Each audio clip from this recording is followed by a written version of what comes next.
Welcome to the Insights and Innovators podcast from Market Research Institute International, where top research professionals share practical insights and innovation strategies to help researchers deliver more business impact and earn their strategic seat at the table. Today's episode is sponsored by Sports and Leisure Research Group. Sports and Leisure Research Group provides leading sports, travel, and media brands with actionable, customized, marketing research-driven insights. Now here's your host for today's episode.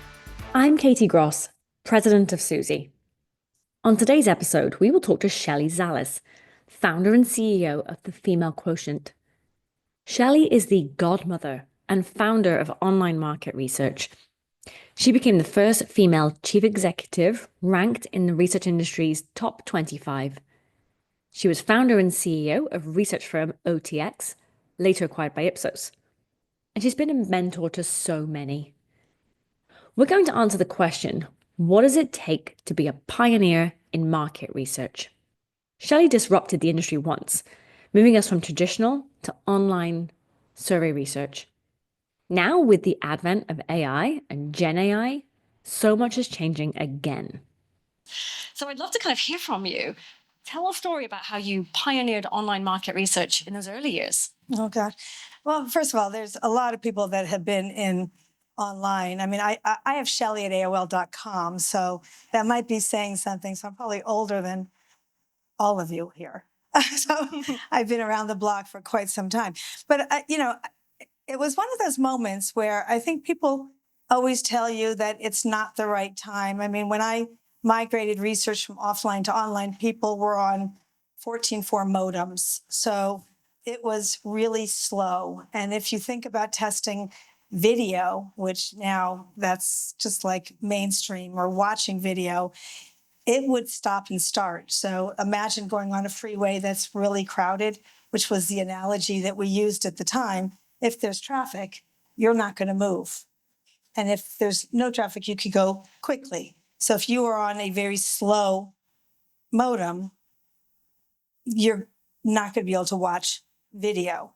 And everyone at the time had very different levels of modems, 28.8 and 14.4. And then those with T1 lines, if anyone even knows what I'm talking about, because at the time, only wealthy old men with broadband connections actually was enjoying internet. And we actually would go around teaching people what HTTP was. I mean, we did like Internet 101 training. And actually one CMO said to me, well, how do you get online? Is it in the yellow pages? I mean, that's how long ago this was.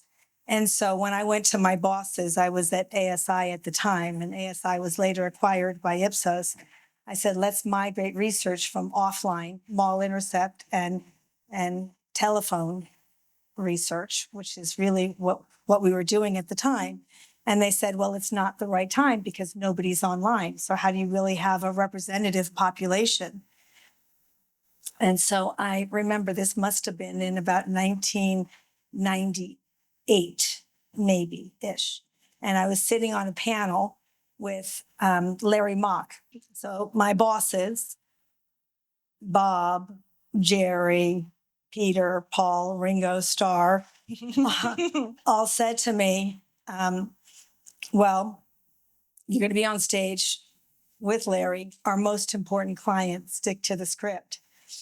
And anyone that knows me, at least today, knows I don't stick to any script. And so how do you miss this really important moment when I wanted to migrate research from offline to online, but my bosses all told me I have to wait for the right time.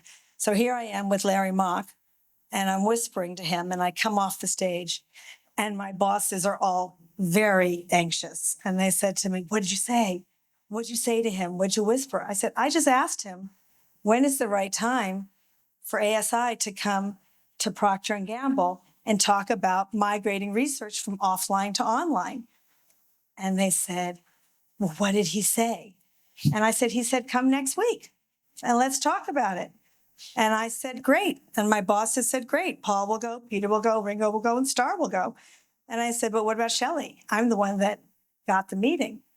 And they said, well, it's a boys club, and that's the right team to go. And I said, well, if I'm not going, I'm going to cancel the meeting and you can all wait for the right time. And that was that. And Shelley left and started her own company. And it was called Online Testing Exchange. And there was no one online. And I had to build an ecosystem. And that was how it started. And they all told me it wasn't the right time, it wasn't possible, and I was going to fail, and I wasn't the right person. And, it's how much risk are you willing to take? And I was willing to take it all because I never wanted to look back and say, shoulda, woulda, coulda. Because had I have waited for that right moment, I wouldn't be where I am today, and I would not have been the mother of that invention. And so for all your entrepreneurs out there, I just want you to know, it's why I come up with the concept that you need to be the first, which is the innovator. I had no clue what I was doing, and you're going to make your mistakes. The second is the copycat, and there's plenty of them. They will copy everything you do, but no one will know what's under the hood. The third is the sweeper. They will ride in on that white horse. The ecosystem was built, and they will win the game. The money will be there. So you all have to be the first, then you got to copy yourself, and then you got to be the third. Beat yourself so that nobody will beat you at your own game. First, second, third, boom. That's how I started. I love that. And I love that you didn't let somebody else be the second and the third, but you kept reinventing yourself, coming It wasn't with that easy, second act. but it was fun. I'm sure it was, absolutely. So you kind of pioneered in a fairly traditional industry. Market research, insights has always been kind of fairly traditional. This is the way we've done it, this is the way we'll do it again. And of course, now with the advent of AI and Gen AI, we're in that place again. So what advice do you have for us today on how we can be those pioneers and trailblazers in what is a fairly traditional industry? Well, there's always a solution, and you're always going to get people telling you why not, what's wrong versus what's right. So don't listen to all the naysayers, because there's going to be plenty of them. And how do they know what's not going to work? Because they never did it, by the way. So they're going to be the first to tell you what you can't do, but they never did it. So, and there's always a solution. You just got to find it. So when I started online, I was doing CPG market research my whole career. I knew everything from womb to tomb package testing and cereals and drinks and all of that. But I was never in the entertainment business. And so I decided I was going to start in the hardest thing ever in an industry I knew nothing about, which was entertainment, the movie business. There was only one research company called NRG, Joe Farrell, that dominated and owned. Actually, it was a monopoly. Nobody was ever able to break into movie research because he was the godfather of movie research. And he did mall testing. So I don't know if anyone knows that company, but he was God and actually genius. So I decided I was going to go into movie research and break the monopoly. No idea how, because I knew nothing about movie testing. And so I went to Warner Brothers and knocked on the door of the chief research officer, Dan Rosen, and Richard DeBelso. And I said, I'm Shelley Zalis. I have this crazy idea to pioneer online research. I know nothing about movie research. I know everything about packaged goods, nothing about movie research, but I have a proposition for you. I said, are you perfectly satisfied with how you do movie research today? And he said, how is anyone perfectly satisfied? That was my opening.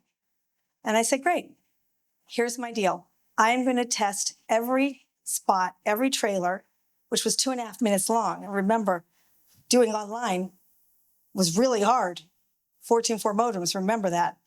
And I needed a DRM solution, which I had built to protect the property. I said, give me everything you've tested with NRG. I'm going to parallel test it for free to calibrate your scores. And that's that. That's the deal. And he said, okay, deal. And he said, but we have one problem. I have a contract with NRG, and it's an exclusive contract. And he's the godfather. And if he finds out we're testing with you, he's going to have a problem with us. I said, let me see the contract. And I see the contract. And in the contract, it said exclusivity for mall testing. I said, I'm online. He said, you're right. And I said, I'll sign in as Jane Doe. And that was that. And so there's always a yes. You just have to find it. But you got to believe in yourself. You got to be resilient. You got to have thick skin. And you got to love what you do. And so I would say when purpose meets passion, you're unstoppable. I was unstoppable. And there were a lot of kinks, I got to tell you. But it was just, it was a wow, you know? We just excited and delighted people. And whenever I would deliver the results, what I said to the client was keep giving the Joe Farrell results of the top lines, because I could not match that for 2 years. But what our online scores did that was wow factor was the verbatim testimony. So anyone that was in the early days of online, the wow was the open-ended responses. It was bold exclamations. Nicole, you know this so well. It was that. I said, just supplement those. And all of a sudden the producers and the directors were saying, where did these verbatims come in? Tom Hanks, oh my God, he was amazing. Wow, wow, wow, exclamation, exclamation. And they loved that. And then the researchers would say, oh, that came from online. I want more online. I want more online. And I always delivered the results with homemade chocolate chip cookies. I don't know how to cook, but I can bake great chocolate chip cookies and milk. And so they would read the results and love it. And then it And then one studio after the next started hearing about it. And then that was that. And then once I could calibrate the norms, we replaced offline. And then Joe Farrell was like, who is she? Who is she? And then if you work with her, then she became her. If you work with her, and all of a sudden her became the thing. And that was that. And if we could do 2.5-minute videos, we could do 30-second spots. And then I had 30 categories at Procter. And doing CPG, which 30 days, I had to deliver movie testing, 30 spots in a weekend. If you could do the hardest thing, you could do the easiest thing. So I always did the hardest thing to do the easiest thing. Yeah. Well, Shelley, thank you so much, because my entire career has been in online market research, and you really pioneered the way and is such a hero of mine. I'd love to hear a little bit more, which obviously brings us into the kind of the second half of your career around kind of gender equality. How did that experience then shape what you went on to build with the female Quotient? I was the only female CEO, top 25 in market research. And that was never an issue for me. Wasn't a big deal, even though I'm sure I'm paid a shitload of money. I'm sure I was always paid less than men, but I never really thought about that. So I should really go back and look at my pay stubs. That'd be pretty interesting. That was not, although, I always had food and flowers and things in my office. And, we had a life stage accommodation culture.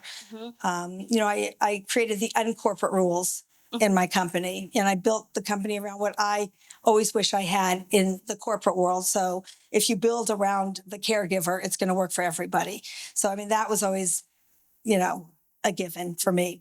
Tell me what you really think about titles. We could talk about a million examples, but I don't believe in titles. I think titles are dumb, which is why I gave myself chief troublemaker, give myself permission to break every rule that makes no sense. And, I would not invite people by hierarchical titles, VP and above or SVP and above. Like, how many VPs are there? How many SVPs? Like, I don't think that defines anybody. I would invite people by name to meetings and then say, if you want to come to a meeting that you're not invited to, you're welcome to come. But if you come to too many meetings that you're not invited to, you don't have enough on your plate.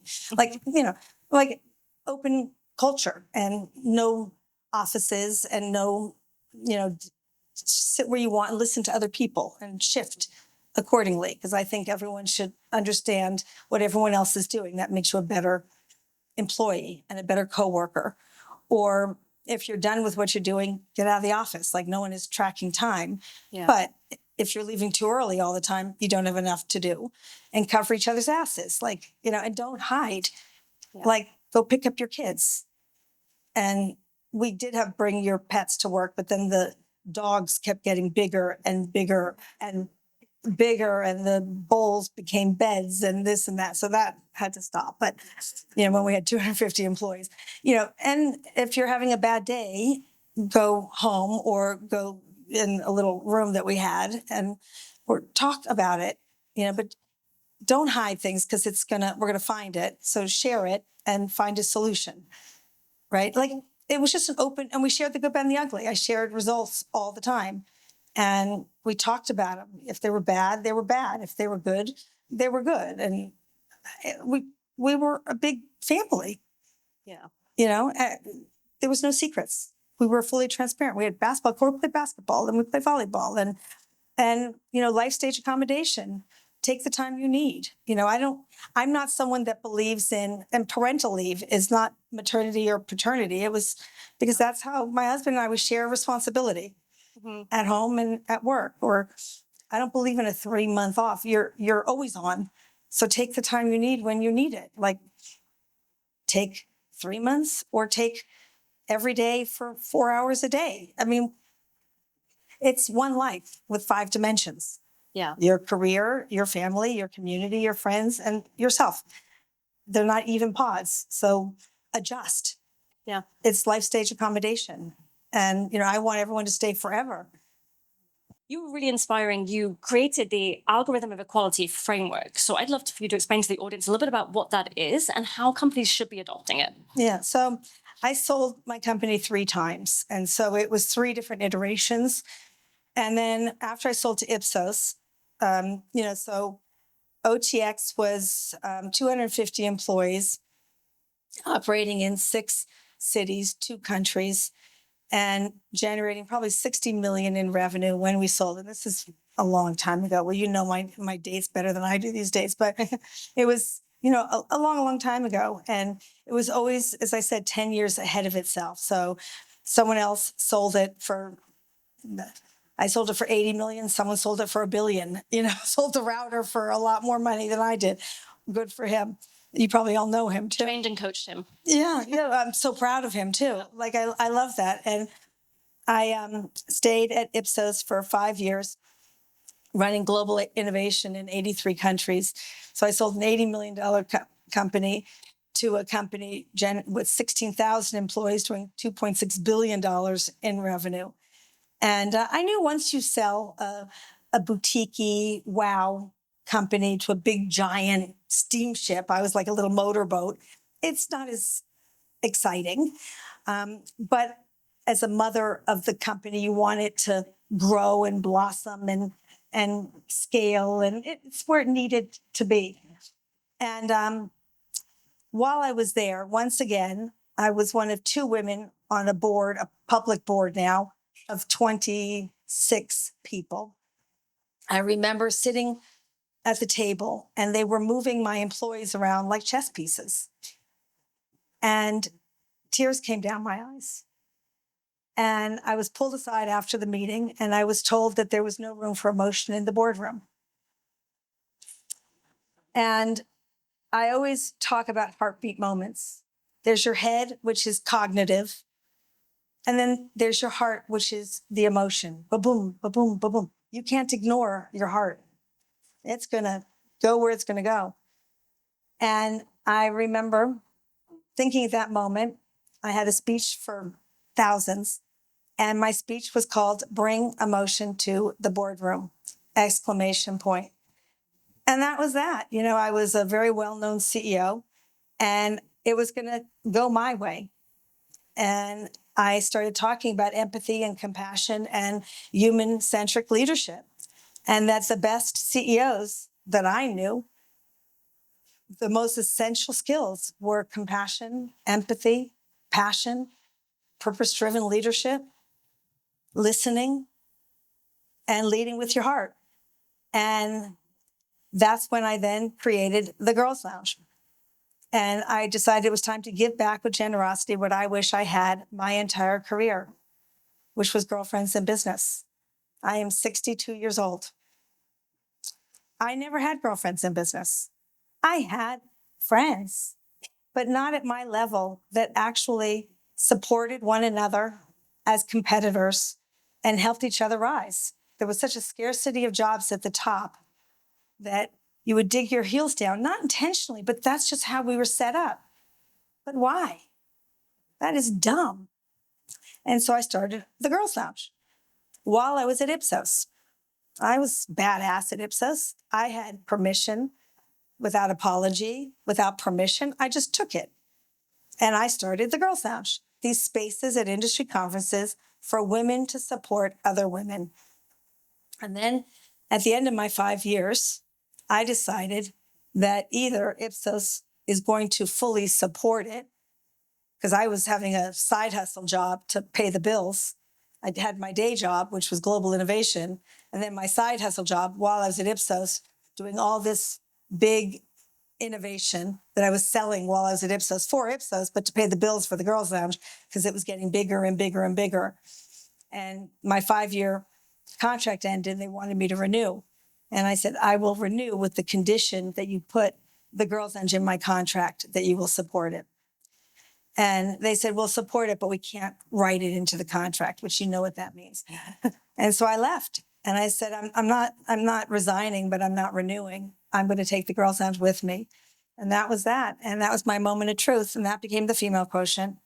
And 10 years later, we have a largest global community of women in business, over 5.5 million across 100 countries and 30 industries. And my mission is to change the equation and close the gender gap in the workplace. That's phenomenal. And it's so refreshing to kind of hear that you heard no so many times and you said, I'm going to do it anyway. And it's so great for us all to kind of hear that. The kind of other key area, and I know that the World Economic Forum stated it's going to take us about 134 years to close the gender pay gap. And not on my watch, not on your watch. What do you think we can do, and what is the Female Quotient doing to really kind of drive that forward and get there much faster? Well, so we now have probably over 50 to 60 lounges a year all over the world. And then now we're entering into the media space as well, creating content and, all of that with our audience. But I was invited to the World Economic Forum 10 years ago with the invitation, we want you to come, but you might not feel welcome.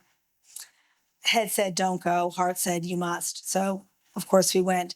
And, now 10 years later, we are the #1 destination at the World Economic Forum, trending probably top 5 with a 2-story glass house, which is pretty remarkable. And it's 134 years to close the gender gap, 237 years to close the pay gap, which is probably the most ridiculous thing you can ever possibly imagine. And no one even questions it. So you have the World Economic Forum with world leaders sitting at the table, and they have 17 sustainable goals. Gender equality is global goal 5. So 2 years ago, I was just at the ESPYs, Sports Awards, and they just celebrated Title IX, which is 50-year anniversary of Title IX. And I'm at the ESPYs sitting with legends surrounding me. And I come home that night and I get this report. It was 131 years, 2 years ago. Now it's 134 years.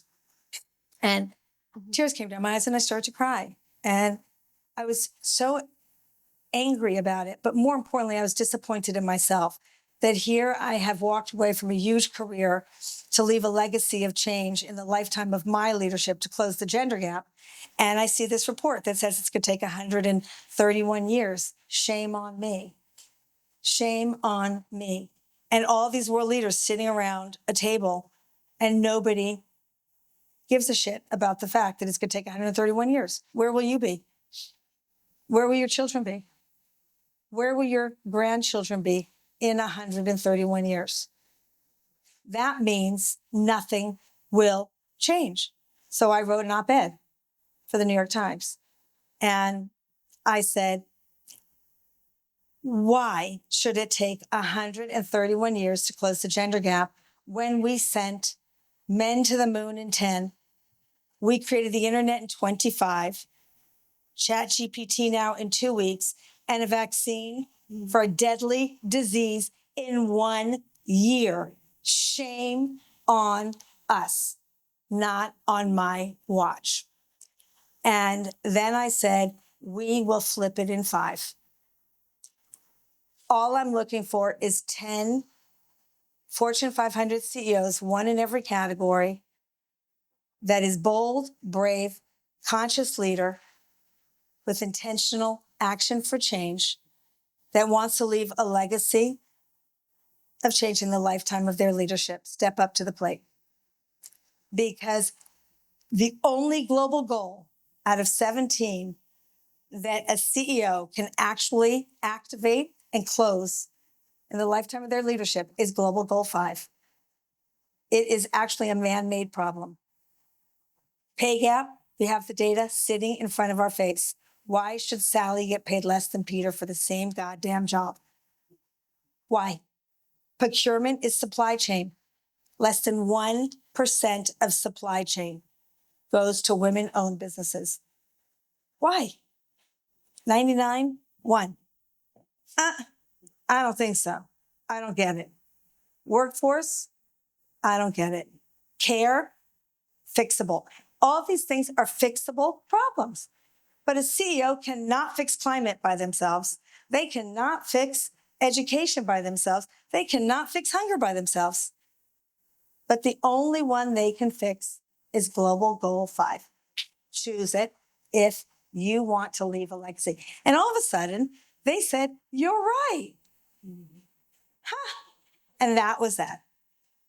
So we have 7 out of 10, and we only launched it like a month ago. Phenomenal.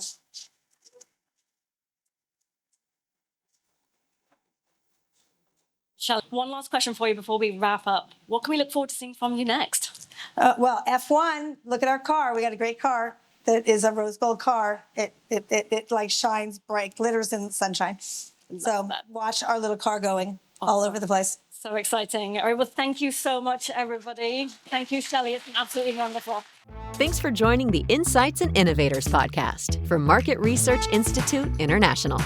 Click subscribe to never miss an episode and visit us at mrii.org for more market research insights.